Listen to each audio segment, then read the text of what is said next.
Olá irmão, estamos de volta com o 11º vídeo sobre perguntas e respostas sobre a Umbanda. Espero que tenha gostado dos outros vídeos. Tentamos esclarecer algumas dúvidas.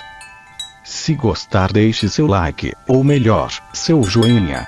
Se inscreva no canal, compartilhe com os amigos. Nosso objetivo é trazer para vocês uma Umbanda linda e verdadeira. Não somos dono da verdade e nem temos essa pretensão. Somos amantes da religião Umbanda. Continuamos aprendendo e ensinando o que foi passado para nós. Deixe seu comentário, nosso propósito no YouTube é debater e estudar a nossa Umbanda. Vamos compartilhar nossos conhecimentos. Bem irmãos, vamos para o 11º vídeo. Se inscreva no canal. Pergunta: existe mistificação espiritual? Resposta: assunto muito polêmico. Sim, geralmente quando chegamos a um terreiro, e já temos uma certa instrução da doutrina, percebemos quando um médium está mistificando ou está incorporado por uma entidade. Quando a mistificação é espiritual, isso ainda é mais perigoso. Mostra que o centro não tem governo e nem segurança para com as suas sessões mediúnicas. Num centro que, por exemplo, inúmeras entidades se passam por orixás, não poderá realizar nenhuma assistência espiritual, no mais não poderá lhe ajudar nunca.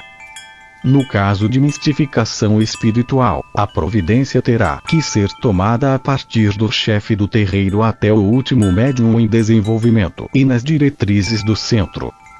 Pergunta: como um leigo poderá identificar uma mistificação espiritual?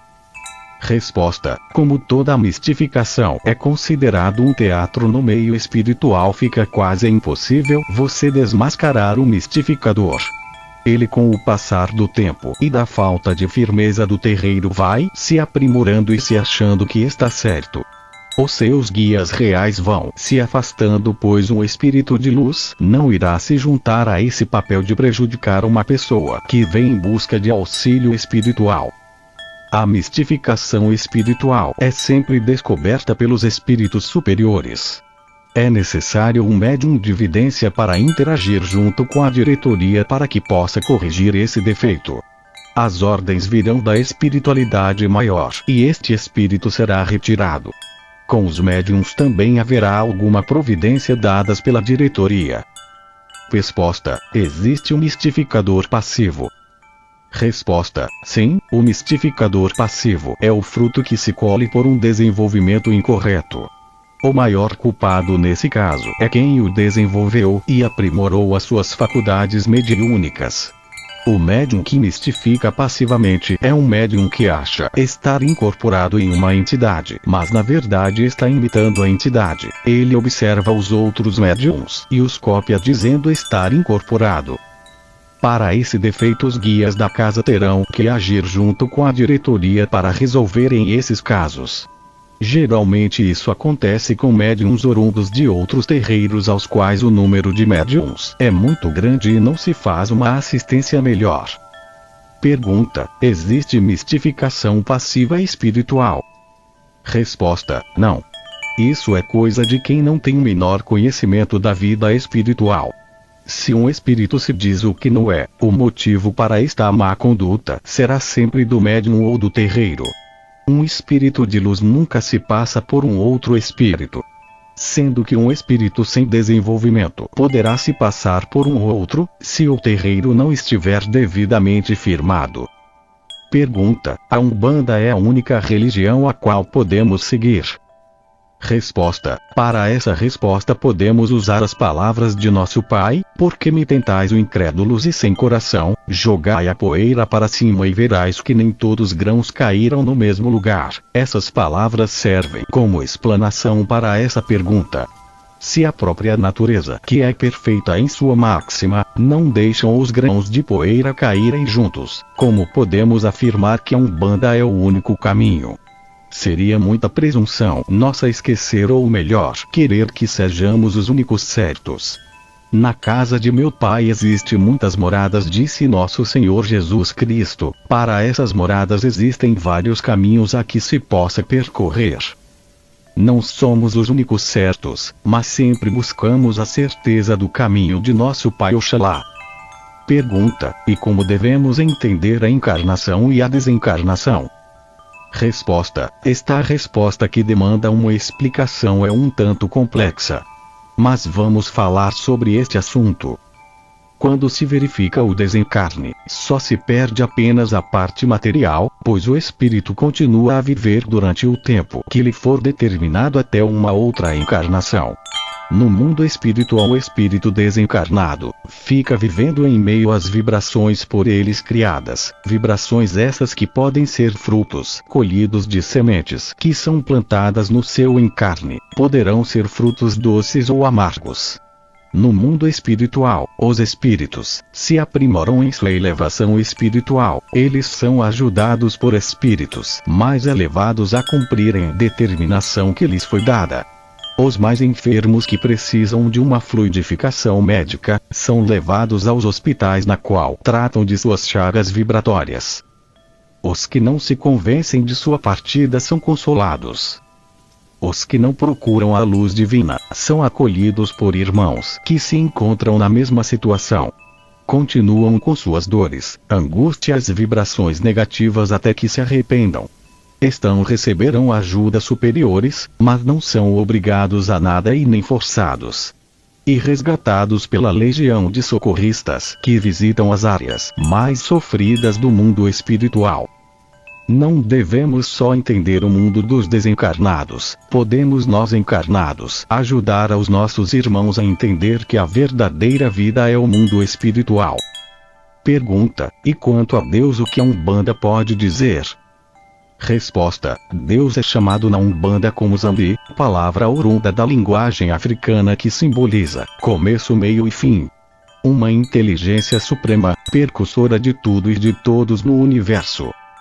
Pergunta: a fé dos umbandistas é uma fé raciocinada ou fanática? Resposta: pergunta muito interessante. Em todas as religiões, quaisquer que seja, teremos que ter uma fé sempre raciocinada. Tudo que não tem uma razão de ser é perigoso e pode se transformar em puro fanatismo.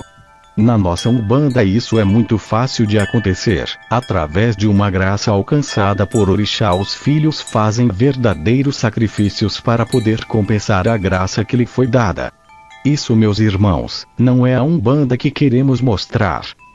Os umbandistas serão sempre adeptos às suas crenças e costumes, mas com uma fé raciocinada. Pergunta: onde se pode encontrar a prova viva de Deus?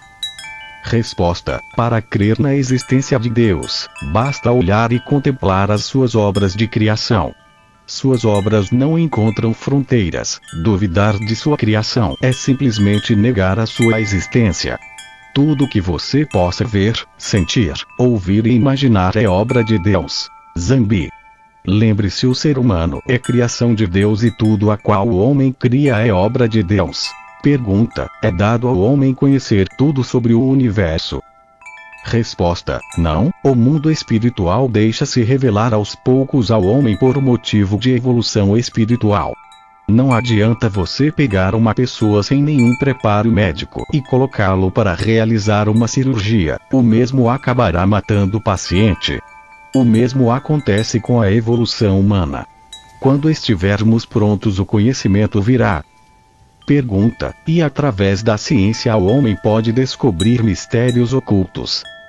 Resposta: quem fez o homem e suas faculdades para pensar e raciocinar foi Deus. Zambi. Como pôde uma criação se virar contra o seu Criador? A ciência só esclarece o que é permitido pelo mundo espiritual.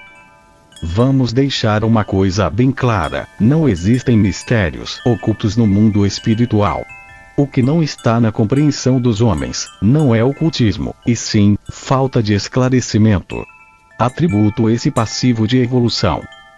Pergunta: qual a importância do estudo do Evangelho de Jesus na prática da espiritualidade? Resposta: o Evangelho de Jesus, por representar o código primordial dos valores morais, que devem ser buscados pela pessoa, torna-se imprescindível a todos os que pretendem seguir a trilha da espiritualidade sob a óptica cristã, sob a interpretação da doutrina espírita.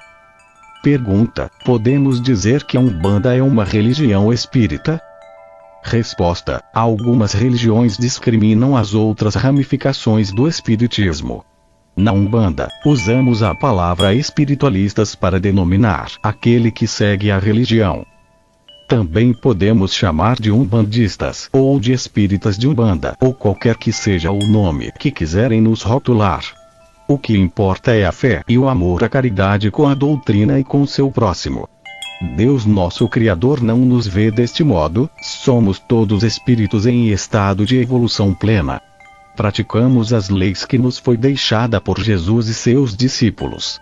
Encarnados ou desencarnados, os ditos títulos são criados pelos homens, não pelo mundo espiritual, não regem a máxima da evolução. No mundo espiritual, apenas a evolução é contada, lá não se pergunta a qual religião você pertence. Salve a Umbanda!